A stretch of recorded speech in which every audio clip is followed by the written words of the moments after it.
Hello and welcome to Wildcard from MUNPR, coming to you not live from our studio on the third floor of the Student Union, straight to your ears. I'm your host, Caleb Lantz, and this is the third in our series of interviews with the candidates for First Year Outreach Co-Ordinator. For a brief explanation of the job of FYOC and the structure of these interviews, check out our interview with Jonah Lehmann. MUNPR has reached out to every candidate to schedule an interview, and at the time of this recording, we have scheduled or recorded interviews with 5 of the 9 remaining candidates at the time of this recording. My guest today is a mainstay of MUN chats from Spoons to the Unmod and everywhere in between. Mason Rucker is a first year from Scranton, Pennsylvania. He served as a crisis staffer for the Hatfield-McCoy JCC at 10MUN2 in September, and he will be serving as a co-chair at VolMUN 11 in the spring. Mason has traveled to Airmonk 6 and Nixick 53 with the club, and while he may have set out the membership share election, he is hitting the ground running in his campaign to be the spokesman of the first years. Mason, welcome to the show. Hello. Happy to be here. Of course. All right. First question. What inspired you to run for FYOC? I think for me, because I'm not from Tennessee like almost everyone else in the club is, and none of the first years are all the other first years besides me are from Tennessee. I think being kind of that outsider, I know what it feels like to be an outsider, and I don't want anyone to feel like that. I want to make sure that everyone feels like they want to be a part of the club and feels included. And I think that's what this club has done a good job of, is that I feel included in the club. I want to make sure that that goes for everyone else. Yeah, for sure. So the First Year Outreach Coordinator is meant to be the primary representative of first-year members of the club on the executive board. With such a large cadre of first-year members of the club, at least 14 by my count, how do you plan to make sure all of their voices are heard?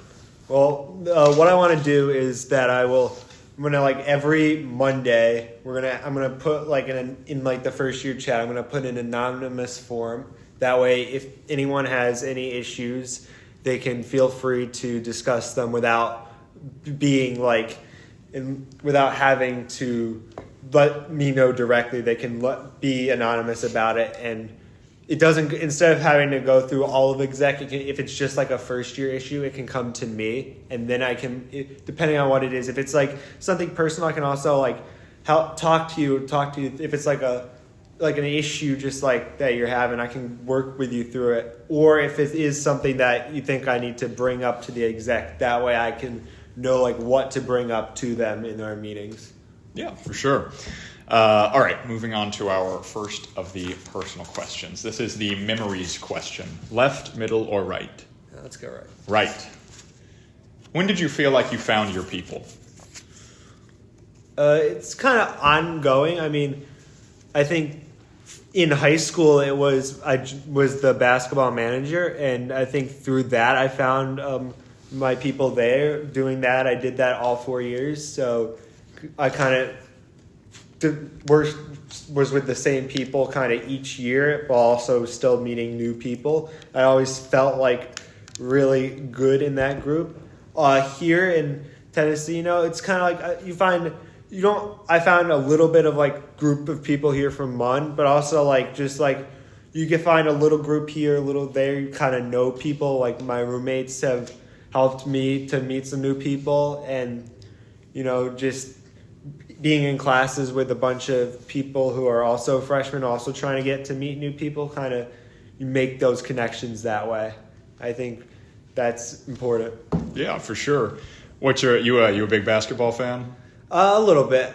I kind of did it. So it's funny, the story how I did it was I just heard one of my friends was yo, I heard about this opening. You should do it, kind of half joking, but I was that actually sounds kind of cool. So I ended up doing it, and I did it 1 year and then I kept doing it. There you go. All right. What is the central message of your campaign? I guess the central message would be we're all one. I kind of want to build a community of the first years. Some ideas I've had thought about were every other week we could have a first year's lunch or dinner, and we could just do it at Stokely or Rocky Top. That way we don't have to pay for it. We could all just sit together and talk and become closer friends. Also, what I've thought about also is I'm doing trivia nights. I know we kind of have, but they're kind of inconsistent. also thinking is if we do like a first year trivia thing, that way we can kind of get to know each other a bit more, kind of spend some more time together. I just think that is an important thing that we're all going, we're going to try to spend all 4 years here together, so we should probably get to know each other pretty well. Yeah, for sure. So historically, UTK-MUN has always brought in a large crop of first-year members who slowly atrophy over the years. Off the top of my head, of the 21st years that I came in with, only 5 of us were still active members of the club at the end of our undergrad. The classes of 2026, 27, and 28 have seen similar rates of loss. How would you address this problem and ensure that the class of 2029 stays involved with the club? I guess one of the things is that people sometimes feel like that, like maybe they're not included as much. I think that's like what I've been saying is inclusion. Like maybe like, I don't know like how I could do this, but like, especially if we're trying to do like more competitive, like MUN, but like I definitely think like some of the first years, like if they're not able to like get into like the conferences, like it gets harder for them to want to be in the club if they can't compete. So I mean, that's what I think was good about Air Monk, definitely a training conference. I think we need to have another like conference that like where even more first years can get in, especially like if like, because there's some people who are like maybe they couldn't do it during the fall, but like during spring they're like maybe I should do this. Like I think there should be a way for people to get into the club, and I think that's what VolMUN's good for, because you like volunteer when you're doing like the stuff, staffing or chairing or whatever, you're getting involved in the club. And I think that's important, just finding ways to get the people involved in the club to move forward. Sorry about that. Had a change of location we had to manage. All right, moving on to our insights I just question. thought of something. Oh, go ahead. It's just like I'm not a believer in like specific cliques. Like I think everyone deserves a place here. I'm friends with like many different people. I've talked to many different people in the club. I don't think like that should be like a thing. Like everyone should feel free to talk to anyone else in the club without like that. That's I think a big part of inclusion. Just talking to these people. And if they feel like they can have a community here, then they're going to want to stay. Yeah, for sure. All right, moving on to the insights question. Left, middle, or right? Let's go left. Left, all right. What is a hard truth you've had to learn about yourself? I'm going to flip this one. Ooh, flip that one. Okay. Interesting. Hard truth I've had to learn about myself. I think really, I don't know how to phrase this.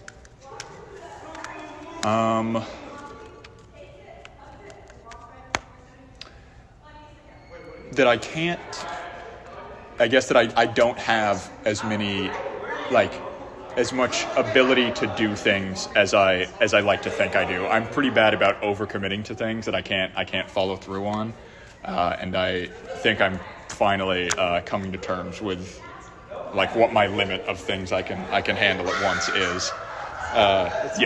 That's kind of similar. I realize like I can't do it all. I can't do like everything that I want to do. I can't do it all. I can't be the guy, the hero who does this and this and this. Like I have to know like what I can do and like plan it out so where I'm not like overworking myself or like making or just not having, or I guess like diluting myself to the point where I'm ineffective, where I'm better off just like doing these couple things and doing good with them or enjoying myself instead of like me kind of going through the motions. Yeah, no, definitely. I get that. Okay. So as you know, our elections are conducted on a ranked choice voting basis. So of your opponents, which just as a reminder, Wyatt Finn, Jazzlyn Horner, Elizabeth and William Kitts, Jonah Lehmann, Brenna Loudon, Ava Oldham, and Brooke Wilson, who will you be ranking second and third on your ballot? Can I hit the list again? Yeah, it's Wyatt Finn, Jazzlyn Horner, Elizabeth and William Kitts, Jonah Lehmann, Brenna Loudon, Ava Oldham, and Brooke Wilson. Okay. Second would be Jazzlyn. I've been in committee with her, and I've talked to her outside of committee. She's very friendly, very funny, and she's a very, very nice person who I think would be able to talk to other people, make sure that everyone's voices are heard, and that she would definitely be a good candidate. Yeah. Good choice. And third, I would say, would be Jonah.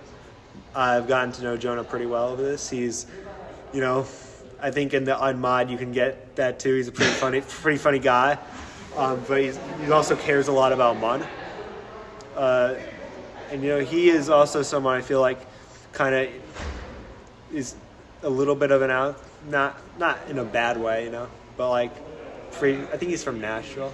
Yeah, he's from Nashville. That's what I thought. He's from Nashville, which I mean isn't like completely outsider, but it is like not from here, like not from Knoxville. So it is a little bit of that same perspective. Yeah, no, for sure. So the position of FYOC has traditionally been seen as the first rung on the ladder of elected office in the club. Of the 6 FYOCs I can name, 4 of them went on to serve on exec in another position the following year. After your term concludes in November 2026, do you plan to pursue further office in the club, whether elected or appointed? I would try. I mean, it depends on what kind of is there. I mean, there's like certain positions I know, like would not want to be like, for example, like a treasurer, because I'm not really good with like financial stuff. But if there are other positions where I feel like I can make a difference, I feel like that's because I want everyone else to feel like included in the club. Yeah, for sure.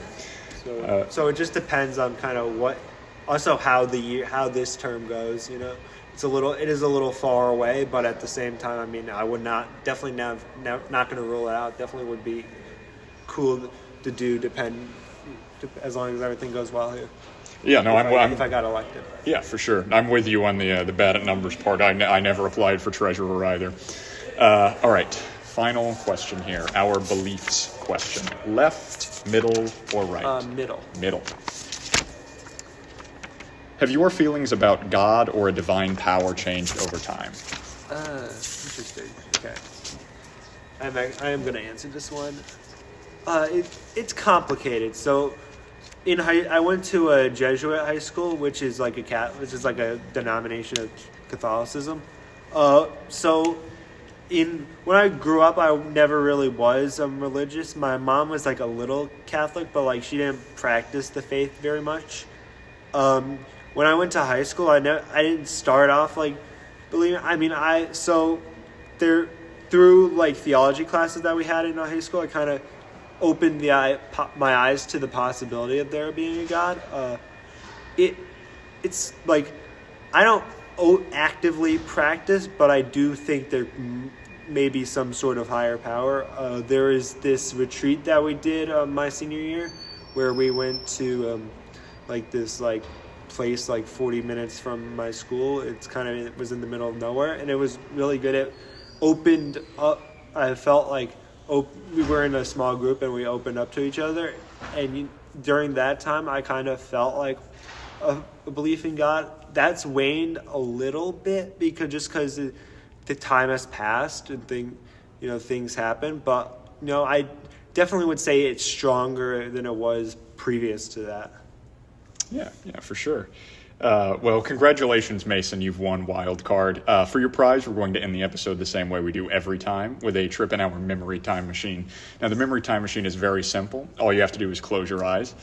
Now, think of a moment in your life. It's not a moment you want to forget or change anything about, just somewhere you'd like to linger a little longer. What moment do you choose? I think I don't want to change, I guess it's just coming here, I don't want to. Good memories so far. Even the ones that weren't so good, you learn from them. And, I wouldn't trade this for the world. I'm glad I came here instead of somewhere else. Yeah, for sure. That UT experience is special. All right. Well, before we go, you've got the next 45 seconds to speak directly to the voters and say whatever you want. The floor is yours. Okay. Everyone, believe we have the potential to do great things. I think we're a community. I think we need to make sure that everyone feels included in this community. I think we're gonna have fun together. If you pick me, if you elect me, we are going to become a greater group of friends. I can definitely communicate any issues that you have with whatever it is to the exec, and I feel like in a way that a little better than anyone else. I just hope that you're willing to vote for me. That's all. All right. Well, that does it for this episode of Wildcard from MUNPR. Thank you so much to Mason for coming out to do this interview with us. Thank you. Of course. As a reminder, the FYFC election is Thursday, November 20th at 7:15 p.m. sharp in Student Union Room 169. Western business attire is required for all candidates and voters must have cleared any money owed to the club in order to qualify. Stay tuned to our channel over the next few days for the rest of our FYOC interviews and the last few exec interviews, and I will see you Thursday.